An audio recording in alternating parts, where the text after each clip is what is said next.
નમસ્કાર. આકાશવાણી અમદાવાદ વડોદરા પ્રાદેશિક સમાચાર હિના મોદી વાંચે છે. સૌપ્રથમ મુખ્ય સમાચાર. એનડીએ સંસદીય દળના નેતા નરેન્દ્ર મોદી આવતીકાલે સાંજે પ્રધાનમંત્રી પદના શપથ લેશે. સાથે નવા મંત્રીમંડળના સભ્યો પણ શપથ ગ્રહણ કરશે. રાજ્યના લાંચ રૂશ્વત વિરોધી બ્યુરોએ આ વર્ષમાં 104 લાંચના કેસ સહિત 25 કરોડથી વધુ અપ્રમાણસરની મિલકતો પકડી પાડી. દ્વારકાની દરિયાઈ પટ્ટી નજીક ગઈ મોડી રાત્રે 16 કરોડથી વધુ કિંમતનો માદક પદાર્થનો જથ્થો બિનવારસી મળી આવ્યો. દક્ષિણ ગુજરાત, સૌરાષ્ટ્ર અને ઉત્તર ગુજરાતમાં આગામી 5 દિવસ વરસાદ પડશે તેવી હવામાન ખાતાની આગાહી. અને સુરત અને ભાવનગરમાં અલગ અલગ જગ્યાએ થયેલા અકસ્માતમાં 4 વ્યક્તિના મોત, 4 ઇજાગ્રસ્ત. સમાચાર વિગતવાર. રાષ્ટ્રીય લોકતાંત્રિક દળના નેતા નરેન્દ્ર મોદી નવી દિલ્હીના રાષ્ટ્રપતિ ભવન ખાતે આવતીકાલે સાંજે 7:15 વાગે ત્રીજી વખત પ્રધાનમંત્રી પદ માટેના શપથ ગ્રહણ કરશે. રાષ્ટ્રપતિ દ્રૌપદી મુર્મુ નરેન્દ્ર મોદી અને તેમની સૂચિત કેબિનેટના સભ્યોને પદ અને ગુપ્તતાના શપથ લેવડાવશે. અગાઉ ગઈકાલે ભાજપના રાષ્ટ્રીય અધ્યક્ષ જેપી નડ્ડાના વડપણ હેઠળ રાષ્ટ્રીય લોકતાંત્રિક દળનું પ્રતિનિધિ મંડળ રાષ્ટ્રપતિને મળ્યું હતું અને નરેન્દ્ર મોદીને રાષ્ટ્રીય લોકતાંત્રિક દળના સંસદીય પક્ષના નેતા તરીકે ચૂંટી કાઢ્યા હોવાનો પત્ર સુપરત કર્યો હતો. રાષ્ટ્રીય લોકતાંત્રિક દળના ઘટક પક્ષોનો ટેકો ધરાવતા પત્ર પણ રાષ્ટ્રપતિને સુપરત કરવામાં આવ્યા હતા. વિદેશ મંત્રાલયે જણાવ્યું છે કે નવી દિલ્હીમાં નવી સરકારના આ શપથ ગ્રહણ સમારોહમાં બાંગ્લાદેશના પ્રધાનમંત્રી શેખ હસીના, મોરેશિયસના પ્રધાનમંત્રી પ્રવિન્દકુમાર જુગનાથ, શ્રીલંકાના રાષ્ટ્રપતિ રાનિલ વિક્રમસિંઘે, નેપાળના પ્રધાનમંત્રી પુષ્પકમલ દહાલ પ્રચંડ, ભૂતાનના પ્રધાનમંત્રી શેરિંગ તોગબાય, સેશલ્સના ઉપરાષ્ટ્રપતિ અહમદ અફીફ અને માલદીવના રાષ્ટ્રપતિ ડોક્ટર મોહમ્મદ મુઇઝુ ઉપસ્થિત રહેશે. મંત્રાલયે જણાવ્યું હતું કે આ નેતાઓ શપથવિધિ સમારોહ ઉપરાંત રાષ્ટ્રપતિ દ્રૌપદી મુર્મુ દ્વારા આવતીકાલે સાંજે રાષ્ટ્રપતિ ભવન ખાતે આયોજિત ભોજન સમારોહમાં પણ હાજરી આપશે. રાજ્યના લાંચ રૂશ્વત વિરોધી બ્યુરોએ આ વર્ષમાં 104 લાંચના કેસ પકડી પાડ્યા છે. અપ્રમાણસરની મિલકતના 10 કેસો દાખલ કરી 25 કરોડ 4,70,278 રૂપિયાની મિલકતો શોધી કાઢી છે. લાંચ રૂશ્વત વિરોધી બ્યુરોએ જણાવ્યું છે કે ભ્રષ્ટાચાર સામેની લડાઈમાં તેઓ દ્વારા અસરકારક પગલાં લેવામાં આવ્યા છે.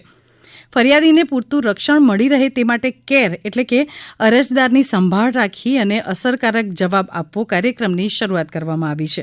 આ કાર્યક્રમ અંતર્ગત બ્યુરોના એક અધિકારી ફરિયાદીને દર મહિને રૂબરૂ મળીને ફરિયાદી બન્યા પછી કોઈ મુશ્કેલી કે હેરાનગતિ થતી હોય તો તેનું નિવારણ કરશે. આરોપીઓને સજા થાય તે માટેનો સજાનો દર વધે તે માટે એક સમિતિની રચના કરવામાં આવી છે. આ સમિતિ આરોપીને વધુમાં વધુ સજા થાય તે માટે કાર્ય કરે છે. અપ્રમાણસર મિલકતોના કેસમાં સઘન તપાસ થાય તે માટે જુદા જુદા વિષયના નિષ્ણાતોની સેવા લેવામાં આવે છે. આ અભિયાનમાં વધુમાં વધુ લોકો જોડાય તે માટે રાજ્ય કક્ષાએ જાગૃતતા અભિયાન ચલાવવામાં આવી રહ્યું છે. દ્વારકાની દરિયાઈ પટ્ટી નજીક ગઈ મોડી રાત્રે 16 કરોડથી વધુ કિંમતનો માદક પદાર્થનો જથ્થો બિનવારસી મળી આવ્યો છે. દ્વારકાની એસઓજી, ક્રાઇમ બ્રાન્ચ અને સ્થાનિક પોલીસે દ્વારકાના વરવાડા ઝવેરનગર વિસ્તાર નજીકના દરિયા કિનારેથી 30 જેટલા પેકેટનો માદક પદાર્થનો જથ્થો બિનવારસી પકડી પાડ્યો હતો. અમારા દ્વારકાના પ્રતિનિધિ કરણ જોશી જણાવે છે કે આશરે 32 કિલો જેટલો માદક પદાર્થનો જથ્થો પકડાતા દ્વારકાના દરિયાઈ પટ્ટીમાં સઘન સર્ચ ઓપરેશન હાથ ધરવામાં આવ્યું છે. અંબાજી મંદિર ટ્રસ્ટે નિર્ણય કર્યો છે કે કોઈપણ કુરિયરના ચાર્જ વગર માતાજીની ધજા શ્રદ્ધાળુઓને ઘરે બેઠા પહોંચાડવામાં આવશે. આ અંગે અંબાજી મંદિરના ટેમ્પલ ઇન્સ્પેક્ટરના મોબાઈલ નંબર 97 260 86 882 પર સંપર્ક કરવો. બનાસકાંઠા જિલ્લાના અધિક કલેક્ટર અને મંદિર ટ્રસ્ટના વહીવટદાર કૌશિક મોદીએ આ અંગે વધુ માહિતી આપી છે. જે માઈ ભક્તો દ્વારા ધજા ચડાવવામાં આવે છે એ ધજાઓ શ્રદ્ધાથી માતાજીને ચડાવવામાં આવે છે. એ ધજાઓ આપણે એક એવું વિચારી રહ્યા છીએ કે ધજાઓ ગુજરાતના ગામડાઓ સુધી પ્રસાદી રૂપે પહોંચે. એટલે કોઈ જે ગામમાં શક્તિ મંદિરમાં અંબાજી માતું મંદિર હોય કે બીજા કોઈ માતાજીનું મંદિર હોય ત્યાં ધજાની જરૂર હોય અને એ ટ્રસ્ટ કે ગામવાળા મંદિરો સંપર્ક કરશે તો ધજા અમે અહીંથી વિનામૂલ્યે એ સ્થળે મોકલી આપશું. એટલે એમાં કોઈ જાતનો ચાર્જ આપણે લેવાનો નથી. ખાલી એ લોકો અમારા ટેમ્પલ ઇન્સ્પેક્ટરની કચેરીમાં નોંધાવશે અને એડ્રેસ આપશે એટલે ધજા એમના ગામમાં જે તે સ્થળે પહોંચી જશે. આ સમાચાર આપ આકાશવાણી અમદાવાદ વડોદરા કેન્દ્ર પરથી સાંભળી રહ્યા છો. આ સમાચાર આપ અમારી YouTube channel AIR news Gujarat પર પણ સાંભળી શકશો. વધુ સમાચાર માટે આપ અમારા ટ્વિટર હેન્ડલ AIR_news_ABAD ને ફોલો કરી શકશો. એક અગત્યની જાહેરાત. એનડીએ સંસદીય દળના નેતા નરેન્દ્ર મોદી આવતીકાલે 9મી જૂને સાંજે 7:15 વાગે પ્રધાનમંત્રી પદના શપથ લેશે. સાથે નવા મંત્રીમંડળના સભ્યો પણ શપથ ગ્રહણ કરશે, જેથી આવતીકાલે સાંજના પ્રાદેશિક સમાચારમાં ફેરફાર કરવામાં આવ્યો છે. સાંજના પ્રાદેશિક સમાચાર 7:10 ને બદલે સાંજે 6:30 વાગે પ્રસારિત કરવામાં આવશે. જાહેરાત પૂરી થઈ. વિશ્વભરમાં 21મી જૂને આંતરરાષ્ટ્રીય યોગ દિવસની ઉજવણી કરવામાં આવે છે, ત્યારે વડોદરા MS યુનિવર્સિટી રમત સંકુલ ખાતે આજે ગુજરાત રાજ્ય બોર્ડના અધ્યક્ષ શિષપાલજીના અધ્યક્ષસ્થાને યોગ શિબિર યોજાઈ હતી. તેમણે જણાવ્યું કે સમગ્ર ગુજરાતના લોકો નિરોગી રહે, સ્વસ્થ રહે તે હેતુથી આ યોગ શિબિર યોજાઈ રહી છે. યોગ દિવસની ઉજવણી અંતર્ગત 100 ડેઝ ટુ ગોની થીમ સાથે વડોદરામાં 400થી વધુ જગ્યાએ યોગનું શિક્ષણ આપવામાં આવી રહ્યું છે. આ યોગ શિબિરમાં 2000 જેટલા યોગ સાધકો અને યોગ શિક્ષકો જોડાયા હતા. રાજ્યભરમાં 22મી જૂને રાષ્ટ્રીય લોક અદાલત યોજાવાની છે, ત્યારે દ્વારકા જિલ્લામાં પણ સુપ્રીમ કોર્ટ તેમજ હાઈકોર્ટના માર્ગદર્શનથી લોક અદાલત યોજાશે. એક અંદાજે દ્વારકા, કલ્યાણપુર, ભાણવડ અને ખંભાળિયાના કેસો મળીને લગભગ 2000 જેટલા કેસ લોક અદાલતમાં મૂકવામાં આવશે, જેમાં ઈ-ચલણ, બેંક લિટિગેશન તથા પ્રી લિટિગેશન સહિતના કેસનો સમાવેશ કરવામાં આવશે. રાજ્યના દક્ષિણ ગુજરાત, સૌરાષ્ટ્ર અને ઉત્તર ગુજરાતમાં આગામી 5 દિવસ વરસાદ પડવાની હવામાન વિભાગે આગાહી કરી છે.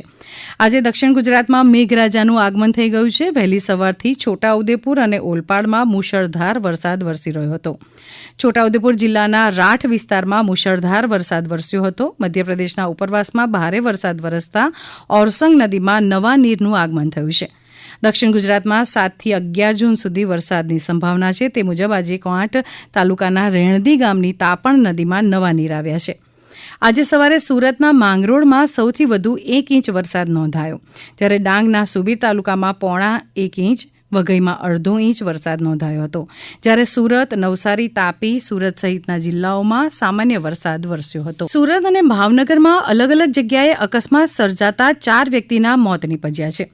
સુરતના વરાછા વિસ્તારમાં આજે વહેલી સવારે કાર ચાલકે રસ્તા પર ઊભા રહેલા વાહન ચાલકોને અડફેટે લેતા 3 વ્યક્તિઓના મોત નીપજ્યા છે, જ્યારે 4 લોકો ઇજાગ્રસ્ત થઈ છે.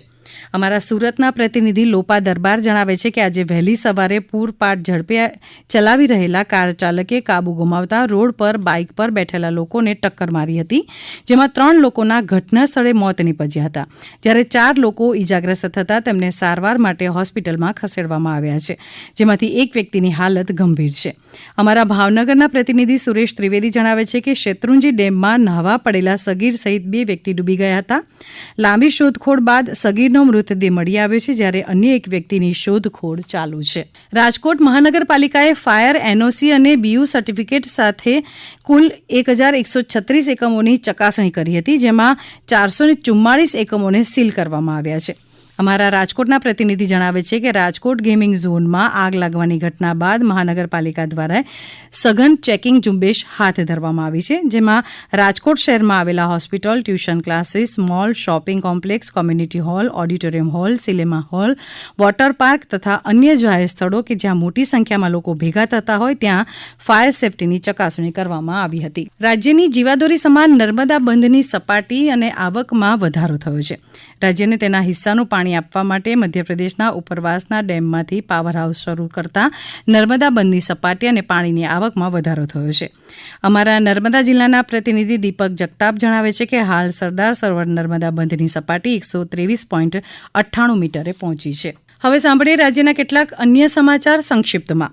વેરાવળ દરિયા કિનારે પૃથ્વી વિજ્ઞાન મંત્રાલય તેમજ વેરાવળ ફિશરીઝ કોલેજના સંયુક્ત ઉપક્રમે વિશ્વ મહાસાગર દિવસની ઉજવણી કરવામાં આવી. ગઢડા નગરપાલિકા દ્વારા ધાર્મિક સ્થળો, બસ, રિક્ષા સ્ટેન્ડ, સરકારી વસાહતો, પ્રતિમાઓ, મેદાન પ્લોટ, સરકારી દવાખાના સહિતના જાહેર સ્થળોએ સફાઈ કામગીરી કરવામાં આવી. કેન્દ્ર શાસિત પ્રદેશ દાદરા નગર હવેલીની નરોલી પંચાયતની આંગણવાડીમાં બહેનો માટે પૌષ્ટિક વાનગી સ્પર્ધા યોજાઈ. મહેસાણા જિલ્લાના લોકોની ફરિયાદના નિવારણ માટે જિલ્લા કક્ષાનો ફરિયાદ નિવારણ કાર્યક્રમ 27મી જૂને યોજાશે. દીવ ખાતે 3 ગ્રામ પંચાયતો દ્વારા ગોમતી બીચની સફાઈ કરી વિશ્વ મહાસાગર દિવસની ઉજવણી કરવામાં આવી. અને કલોલ ખાતે જિલ્લા કલેક્ટર મેહુલ દવેના અધ્યક્ષસ્થાને સ્વચ્છ ભારત મિશન અને નિર્મળ ગુજરાત અંતર્ગત ઝીરો વેસ્ટ વિષય ઉપર વર્કશોપ યોજાયો. અંતમાં મુખ્ય સમાચાર ફરી એકવાર. એનડીએ સંસદીય દળના નેતા નરેન્દ્ર મોદી આવતીકાલે સાંજે પ્રધાનમંત્રી પદના શપથ લેશે. સાથે નવા મંત્રીમંડળના સભ્યો પણ શપથ ગ્રહણ કરશે. રાજ્યના લાંચ રૂશ્વત વિરોધી બ્યુરોએ આ વર્ષમાં 104 લાંચના કેસ સહિત 25 કરોડથી વધુ અપ્રમાણસરની મિલકતો પકડી પાડી. અને દક્ષિણ ગુજરાત, સૌરાષ્ટ્ર અને ઉત્તર ગુજરાતમાં આગામી 5 દિવસ વરસાદ પડશે તેવી હવામાન ખાતાની આગાહી. આકાશવાણી અમદાવાદ વડોદરા કેન્દ્ર પરથી પ્રાદેશિક સમાચાર પૂરા થયા.